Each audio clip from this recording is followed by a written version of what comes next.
The massive space station Nexus Prime buzzed with activity as thousands of beings from across the galaxy went about their daily business.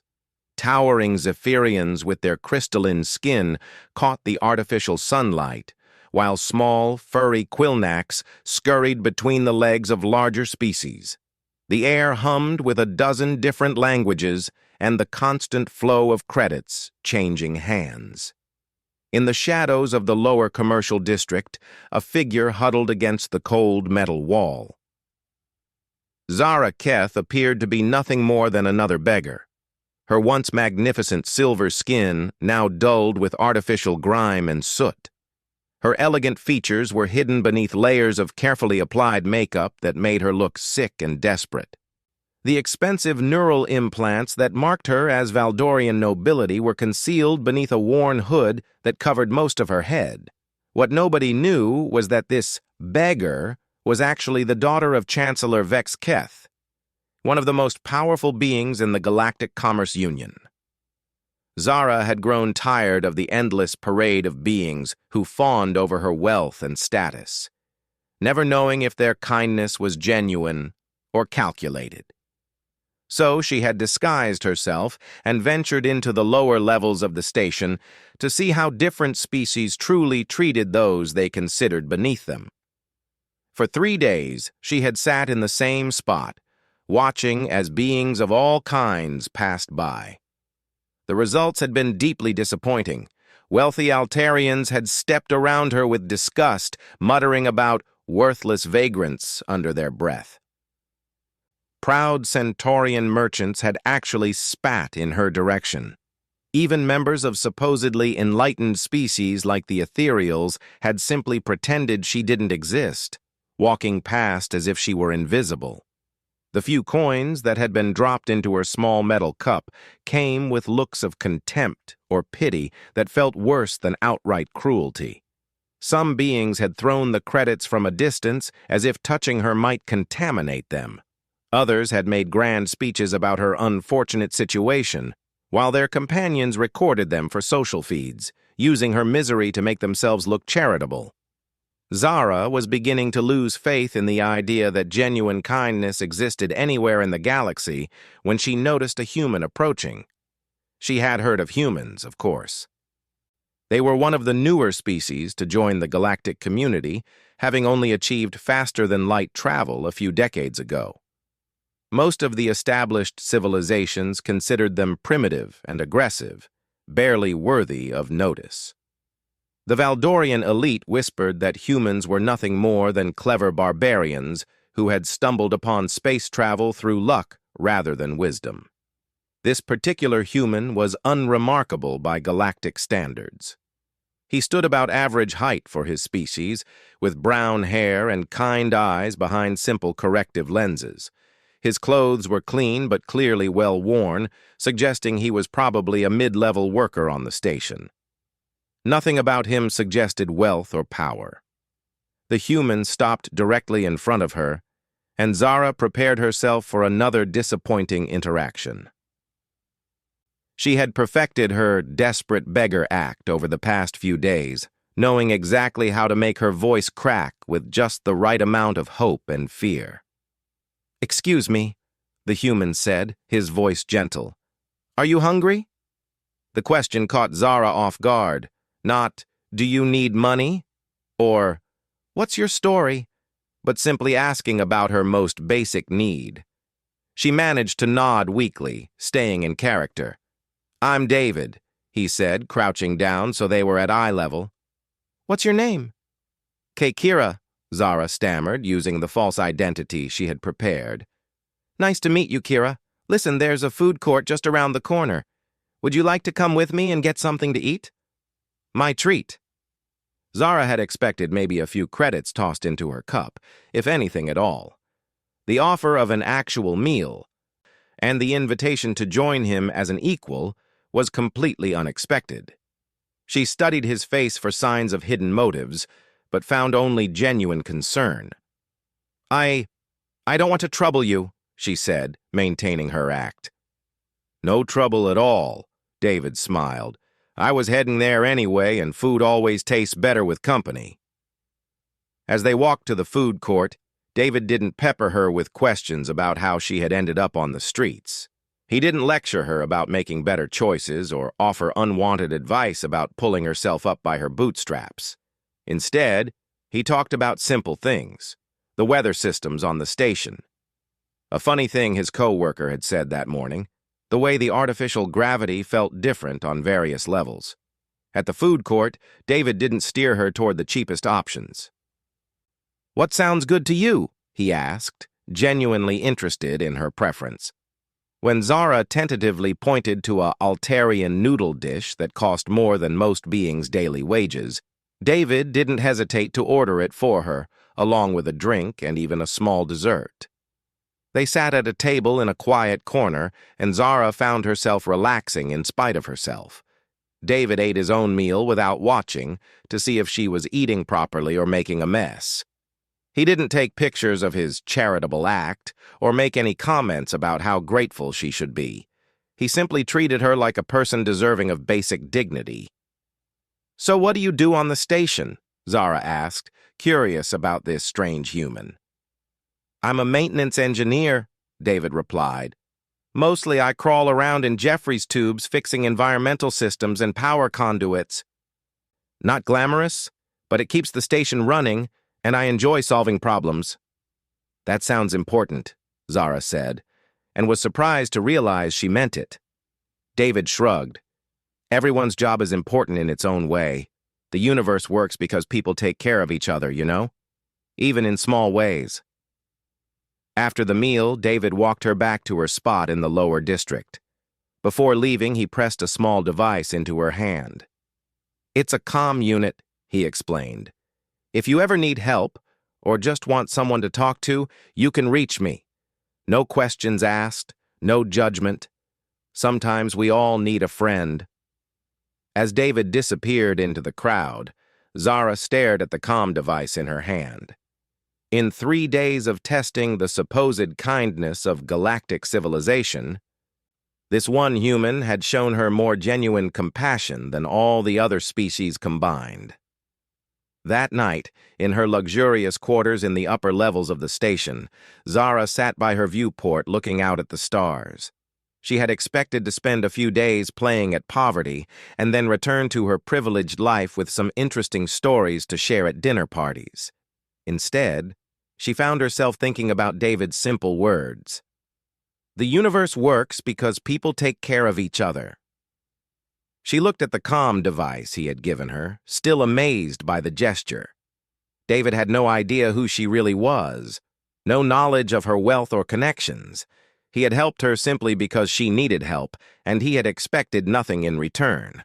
For the first time in her privileged life, Zara had encountered truly selfless kindness. And it had come from a species that most of the galaxy dismissed as primitive and worthless. She made a decision that would change everything. Tomorrow, she would return to the lower levels, still in disguise. But this time, she wouldn't be testing the galaxy's capacity for kindness. She would be trying to understand what made humans different, and whether she could learn to be more like them. The small comm device sat on her nightstand as she drifted off to sleep, a tangible reminder that sometimes the most important lessons come from the most unexpected teachers. In the morning, her real education would begin. Zara returned to her spot in the lower district the next morning, but this time her purpose had completely changed. She wasn't testing anyone anymore. She was genuinely curious about this human named David and what drove his unusual behavior. She didn't have to wait long. Around midday, David appeared again, carrying a small thermal container. "Hi, Kira," he said with the same warm smile. "I brought you some soup, my grandmother's recipe. Well, as close as I can get with station ingredients anyway." Zara accepted the container gratefully, touched by the thoughtfulness. The soup was delicious, with a complexity of flavors she hadn't experienced before. "This is wonderful. Did you make this yourself?" "Last night after my shift," David nodded. "Cooking helps me unwind. There's something peaceful about creating something nourishing, you know?" As Zara sipped the soup, she watched David settle beside her on the ground. Apparently unbothered by the dirt or the strange looks they were getting from passing beings. A group of Zephyrian nobles actually stopped and stared, clearly scandalized that anyone would voluntarily sit with a beggar. "Doesn't it bother you?" Zara asked. "The way they're looking at us?" David glanced at the disapproving aliens and shrugged. "Their opinion of me isn't really my concern. I'd rather worry about things I can actually control, like whether you're warm enough or if you need anything." His casual dismissal of social pressure impressed Zara. In her world, everything was about appearances and status. The idea of simply not caring what others thought was revolutionary. Over the following days, David developed a routine. He would stop by during his lunch break and again after his shift ended. Sometimes he brought food, other times just conversation. He told her about his work, his hobbies, his life back on Earth before he came to the station. He spoke about his family with obvious love, particularly his grandmother who had raised him after his parents died in a transport accident. "She taught me that wealth isn't about how much you have," David explained one afternoon. "It's about how much you can give. And kindness is the one thing that multiplies when you share it." Zara found herself opening up in return, carefully crafting a backstory for Kira while sharing real emotions and thoughts. David listened without judgment, offering comfort when she spoke of loneliness and encouragement when she mentioned dreams that seemed impossible. What amazed her most was how David treated their relationship as genuinely equal, despite the obvious disparity in their apparent circumstances. He asked for her opinions on things, shared his problems with her, and even sought her advice about work situations. He never acted like he was doing charity work or helping someone beneath him. One day, Zara watched in fascination as David interacted with other beings on the station. A young Quillnack engineer was struggling with a heavy piece of equipment, and David immediately stopped to help even though it made him late for their meeting. Later, she saw him give directions to a lost Centaurian family, spending 20 minutes of his break time to make sure they found their way. "You help everyone," Zara observed when he finally reached her. "Don't you?" David asked, genuinely surprised. "Most beings don't," she said carefully. "They only help when there's something to gain." David considered this for a moment. "That's really sad. I mean, I understand being cautious, but we're all just trying to get through life, aren't we? Helping each other just makes sense." That evening, Zara used her real identity to access the station's records and learn more about David. What she found only deepened her respect for him. His work reviews were excellent, with multiple commendations for going above and beyond his duties. His supervisors noted his willingness to take on extra shifts when colleagues were sick and his talent for training new workers. More importantly, she discovered that David sent a significant portion of his salary back to Earth, supporting his grandmother and helping fund education for children in his old neighborhood. Despite this, his own living quarters were modest and his personal expenses minimal. He was literally making himself poorer to help others, and he had never mentioned any of this to her. The contrast with her own life was stark. Zara had more money than she could spend in several lifetimes, yet she had never once considered using it to help beings who actually needed it. Her charitable contributions were all carefully calculated for maximum social benefit, donations to causes that would look good in society publications. She began to understand why David was different. His kindness wasn't performed for an audience or calculated for personal gain. It was simply how he moved through the world, as natural to him as breathing. One afternoon, their routine was interrupted by trouble. A group of Altarian youth, probably the spoiled children of wealthy families, had decided to amuse themselves by harassing the vagrant they had been seeing around the lower levels. "Look at this pathetic creature," one of them sneered, kicking over Zara's small cup of coins. "Doesn't your species have any shame? Begging from your betters?" Zara tensed, her natural instincts warring with her need to maintain her disguise. In her real life, a single word from her could have these young fools and their families financially ruined. But as Kira, she was helpless. Before she could respond, David appeared. He had clearly been running, probably having seen what was happening from a distance. "Is there a problem here?" he asked, stepping between Zara and the Altarians. The lead youth looked David up and down dismissively. "This doesn't concern you, human. Go back to whatever menial labor you were performing." "Actually, it does concern me," David said calmly. "Kira is my friend, and you're being needlessly cruel to someone who's already struggling." "Friend?" The Altarian laughed. "You're defending this worthless beggar? How perfectly primitive." David's expression hardened slightly, but his voice remained level. "Her circumstances don't define her worth as a person. Maybe if you spent less time looking down on others, you'd understand that." "Are you actually going to lecture us about morality?" another Altarian scoffed. "Your entire species was living in mud huts while ours was building interstellar empires." "And yet," David said, "we learned something about treating people with dignity that apparently got lost in all that empire building." The confrontation might have escalated, but station security arrived, drawn by the commotion. The Altarian youth, not wanting their parents to learn about their behavior, quickly dispersed with final sneers about primitive human values. David knelt beside Zara, helping her gather the scattered coins. "Are you okay? Did they hurt you?" "I'm fine," Zara said, though she was shaken by more than just the harassment. She had watched David stand up to beings who could have made serious trouble for him, all to defend someone he thought was a powerless beggar. "Thank you. You didn't have to do that." "Of course I did," David said simply.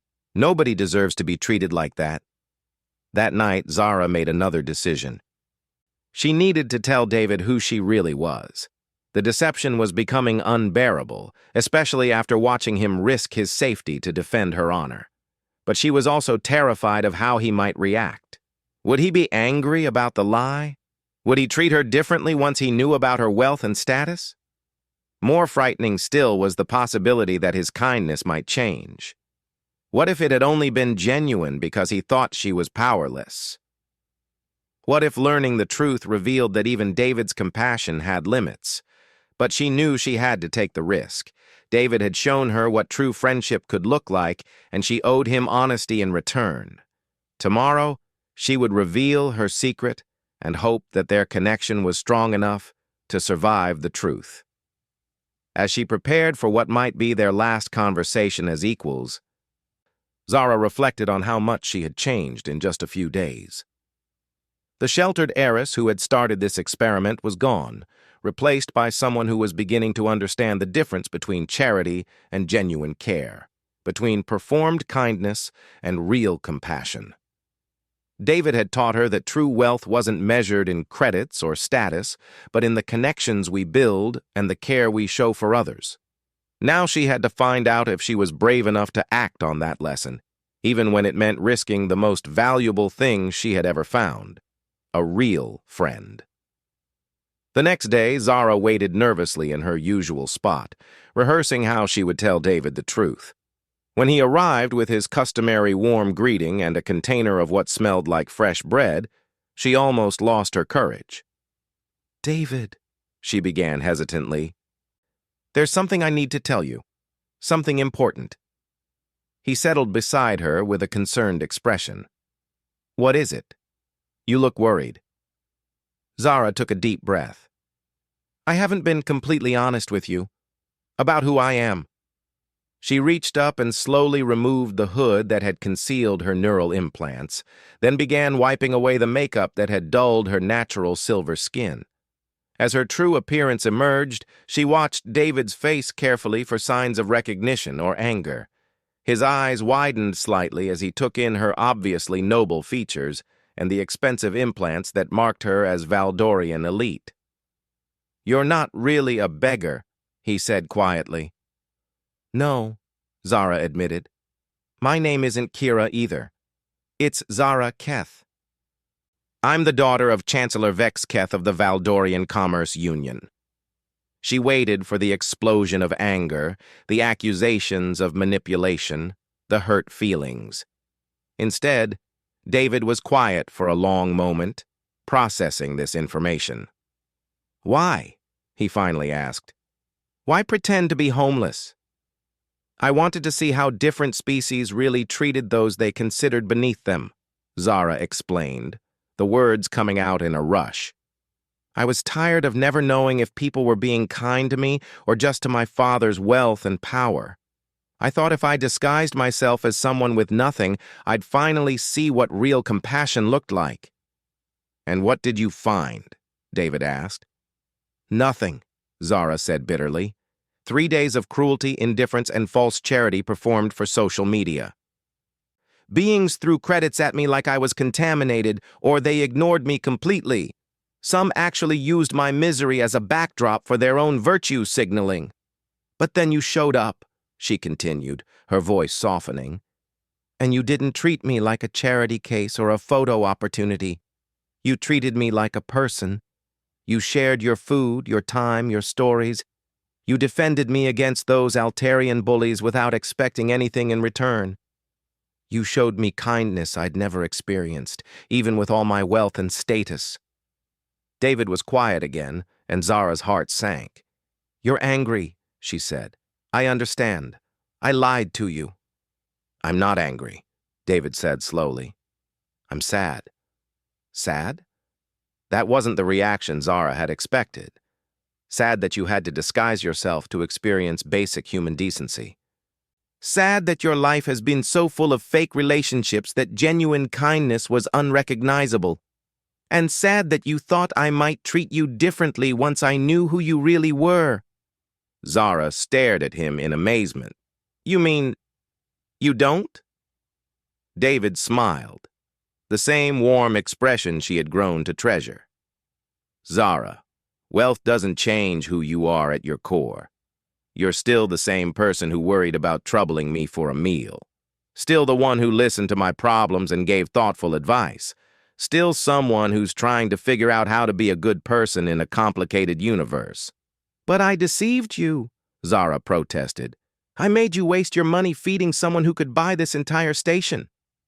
You were hungry for something more important than food, David said gently. You were starving for genuine connection. That need was real, even if your financial situation wasn't. Zara felt tears forming in her eyes, a reaction that would have horrified her in her old life. How are you so understanding? Any reasonable person would be furious. My grandmother used to say that everyone is fighting battles we can't see, David replied. Your battle just happened to be loneliness and the search for authentic relationships. That's as valid as any other struggle. What happens now? Zara asked uncertainly.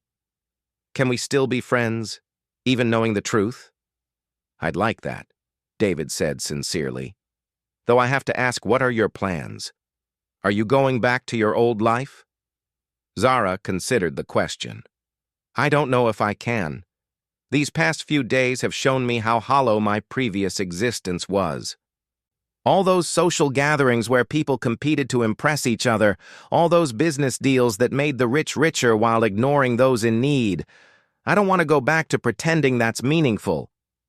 So what do you want to do instead? I want to learn, Zara said with growing conviction. I want to understand what makes humans different. Why you help people without calculating the benefit to yourself. How you find joy in simple things like cooking soup for a friend. How you build real relationships instead of transactional ones. David grinned. That's a pretty ambitious curriculum. Will you help me? Zara asked. I know I have no right to ask, especially after lying to you, but... Of course, David interrupted. Though I think you might be overestimating how special humans are. We're not inherently better than other species. We just have different cultural values. Like what? Well, David thought for a moment. Humans had to learn cooperation early in our evolution because we were relatively weak physically. We survived by taking care of each other, by building communities where everyone contributed according to their abilities. That created cultural traditions around helping others, sharing resources, and treating people with dignity regardless of their status. But surely other species had similar evolutionary pressures, Zara pointed out. Some did, but they responded differently. Altarians developed rigid hierarchies where strength dominated. Zephyrians became intensely individualistic. Centaurians built honor-based societies focused on personal achievement. Humans ended up with cultures that value empathy and mutual aid. Zara absorbed this explanation, beginning to understand the deeper forces that had shaped David's worldview. And that's why you help people? Because of cultural programming? Partly, David acknowledged, but also because it feels right. When I help someone, when I see them smile or feel a little less alone, that brings me joy. It's selfish in its own way, I suppose. That's not selfish, Zara protested. That's beautiful. Over the following weeks, Zara began what she privately called her education in humanity. She spent her days with David, learning to see the station through his eyes. He showed her the small acts of kindness that happened constantly, but went unnoticed by those focused on wealth and status. A Quilnak engineer who always had spare power cells for anyone whose equipment was failing. A Centaurian food vendor who quietly reduced prices for customers who were struggling financially. A Zephyrian doctor who treated injured workers without charging fees, claiming it was practice for difficult cases. Kindness exists in every species, David explained. Humans might express it more openly, but the capacity for compassion is universal. It just gets buried under social structures and cultural expectations. Zara began using her real identity and resources, but with a completely different purpose. Instead of attending pointless social events, she started visiting the lower levels of the station, learning about the problems faced by workers and their families. She discovered overcrowded housing, inadequate medical care, and educational opportunities limited by economic barriers. Working with David, she developed programs that addressed these issues without the usual bureaucratic overhead. A scholarship fund for promising students, a medical clinic that charged based on ability to pay, housing improvements funded through anonymous donations that couldn't be traced back to her. The key was David's insistence that they work with the community rather than imposing solutions from above. Real help comes from understanding what people actually need, he taught her, not what we think they need. Zara's father was initially confused by her sudden interest in charity work, but she gradually helped him understand the business benefits of having a stable, healthy workforce. More importantly, she began introducing human values into Valdorian commercial practices, showing how cooperation and mutual support could be more profitable than exploitation. The changes weren't always easy. Some of Zara's former friends were suspicious of her new priorities. Certain business partners resented her insistence on ethical practices. But she found that surrounding herself with people who shared her values made these challenges manageable. 6 months after their first meeting, Zara and David sat in the same spot where she had once posed as a beggar. The area looked different now, cleaner and more welcoming, with small improvements funded through Zara's programs. "Do you ever regret it?" David asked. "Giving up the simple life of unlimited wealth and zero responsibility?" Zara laughed. "Are you joking? I've never been happier. For the first time in my life, I feel like I'm doing something that matters." "And what's that?" "Learning to be human," Zara replied. Not literally, obviously, but learning to live by human values, to care about others not because I have to, but because I want to find meaning in relationships and service instead of just accumulation. David smiled. "I think you've graduated from your humanity course. You're teaching me things now." "Like what?" Like how much good one person can do when they have resources and the will to use them wisely. Like how being vulnerable enough to ask for help can be its own kind of strength. Like how friendship can survive even when it's built on incomplete truth, as long as the caring is real. As the artificial evening settled over the station, Zara reflected on her journey from spoiled heiress to genuine friend and community helper. She had started by testing the galaxy's capacity for kindness and discovered it in the most unexpected place. In trying to understand what made humans special, she had learned that the capacity for goodness existed everywhere, waiting to be nurtured and expressed. Most importantly, she had learned that true wealth wasn't about what you owned, but about what you could give, and that the richest life was one spent in service to others. It was a lesson that would have been impossible to learn from textbooks or lectures, but which came naturally when taught by a friend who lived it every day. The small comm device that had started their friendship now sat in a place of honor in her quarters, a reminder that sometimes the most important relationships begin with the simplest acts of kindness, and that sometimes the greatest teachers come in the most humble packages.